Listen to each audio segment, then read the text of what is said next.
Alright, welcome to our next math video. In this video we are doing 6.5, which is transformations of the sine function. It looks like this, and it's actually 2 pages, double-sided. So make sure you have those. We're going to go over the sine function, which we have on the first page. It's written as y equals sine of x. Well, they write theta. I don't care if you write theta or x. Minus c, brackets plus d. The c is your horizontal shift, which we call a phase shift, and the d is your vertical shift. Notice that in the bracket we have this negative here. And so, for example, if I were to write y equals the sine of x minus 50, you take the opposite sign. So your value of c in this case is actually positive 50, and therefore it's a phase shift to the right. Okay. For d, there's no flipping signs at all. Right? If d is positive, it's up. If it's negative, it's down. Okay. Now, before I get into this too much, I want to go over how you can use Desmos to help you plotting and phase shifting sine graphs. So I have Desmos over, and I'm going to show you. If you want to open it at the same time and work with the video, do the same things I'm doing, we can do that. So what we're going to do is we're going to type that y equals the sine. We're going to use x instead of theta. So x minus c plus d. And what I'm going to do is, it says add slider for c and d. I'm going to add all. Alright, now there's a couple things wrong here that we need to fix. So what we're going to do is we're going to go up to the tool and move this. So in the tool here, we are going to click on degrees. It's automatically set to radians. We want to switch that to degrees. Now when you do that, you're going to see, whoa, what happened to the sine curve? Well, look at the x-axis. It's like 0, 2, 4, whereas we go from 0 to 360. So let's try maybe do from, so this is your x-axis. Notice it's currently minus 10 to 10. Let's make it to maybe minus 90 to maybe 410. Right? Or you can even go higher and do 720. Okay, so you can see a couple. All right, once you've done that, this is good. We don't need this anymore. But then go over to your sliders. If I move the slider, it's barely moving at all. Why? Because it's only set to move between minus 10 and 10. So if I click on either minus 10 and 10, I'll be able to change that. So maybe I want it to go from, minus 180 and positive 180. And I want it to take steps, so steps of 10. So it just counts by 10. So if I just switch that, then you can see a much better phase shift. So when I do this, you can see the value of c. If it's positive, it's shifting to the right. If you go negative, it shifts to the left. Okay, and your value of d, positive goes up, negative goes down. So you can use this to help confirm the work that you're doing when we're working on transformations. It's a very good tool. All right, so let's get back to our work. On the back of the first page, we have the first example. So let me make this big, and let's focus on that. So the first example says y equals sine of theta. I'll just leave it as x. Y equals the sine of x plus 45.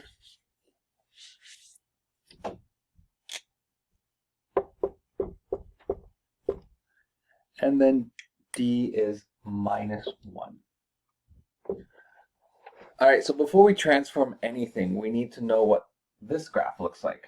Y equals the sine of x, right? Because translating something or moving something, right? In this case, we're just translating. We're not stretching or compressing or anything. So we're just translating. we're going to move the graphs from this position to this position. So first, well, what is this position? If we were to draw just y equals sine x, it looks like this. I'm just going to draw one cycle. And we have 5 very important points that we're going to look at to be able to move. This is 1, 2, 3, 4, and 5. So these are the points 0 and 0. Okay, if we go over here, and this is all on your first page here. I left the 5 most important points right there, right, that we're going to transform. So we have 90, and it's degrees and 1. This is 180 degrees and 0. And here we're going to -1 at 270. And then we're back to 0 at 360. So what we need to do is we need to find where these new points are.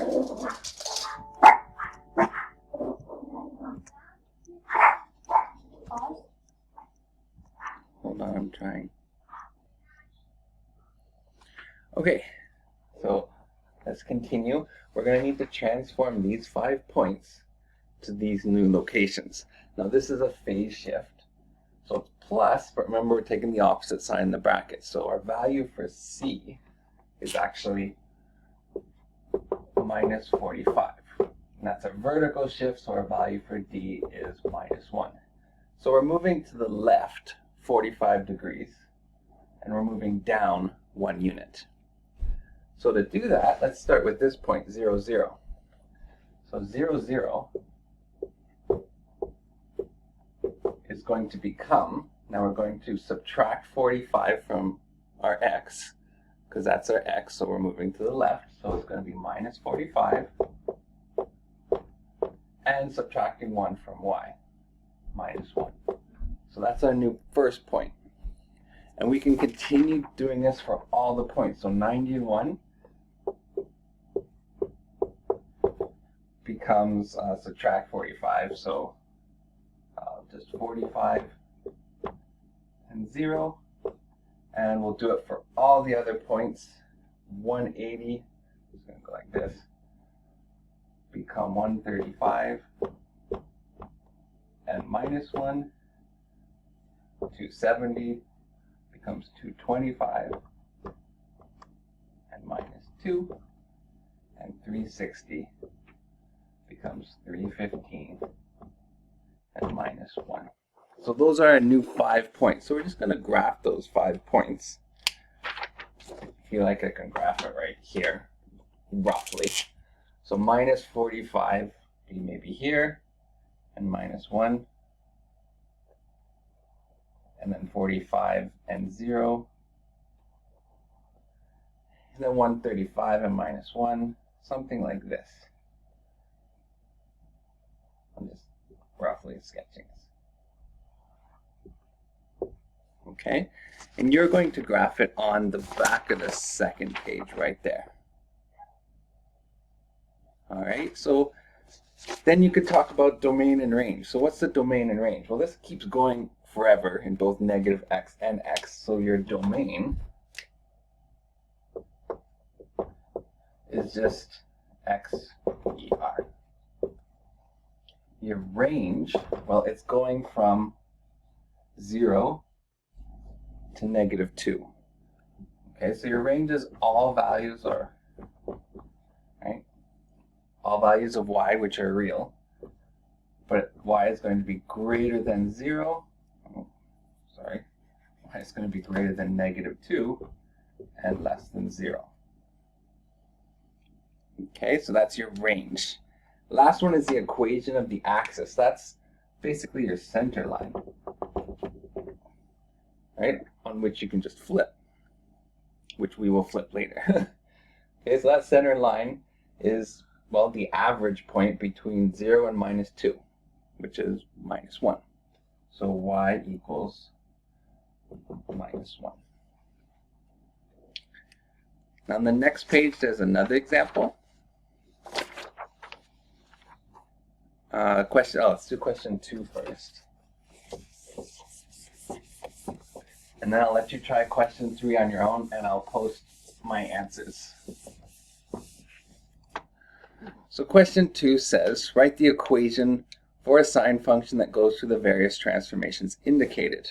Part A, a horizontal translation of 20 degrees to the right. So if we move 20 degrees to the right, C will be plus 20. And 3 units up, so D is plus 3. So if we have our equation, y equals the sine of x minus c plus d, and we substitute those numbers, we get y equals the sine of x minus positive 20, and a negative and a positive gives you a negative, so x minus 20, and plus d, where d is positive 3. There you go. Okay, part B says a horizontal translation of 35 degrees to the left and a vertical translation of 5 units down. Okay, well, if it's 5 units down, right, we're subtracting 5 here for D. And if we're moving 35 units to the left, that means C is negative.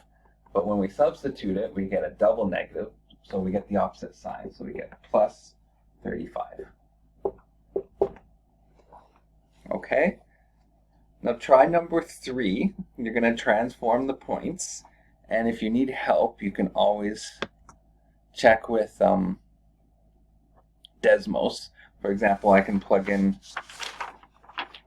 example number 1, which was 45.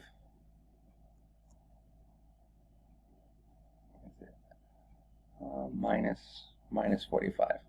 Oh, I made it steps of 10. I can change it to steps of 5. Steps of 5. There. So minus 45, and D was minus 1. There. And that kind of looks like what I had on the board, except it continues going in the positive x directions. So you can do your translations for the second example, use Desmos to help, and then you can check your answers on here. Okay, good luck.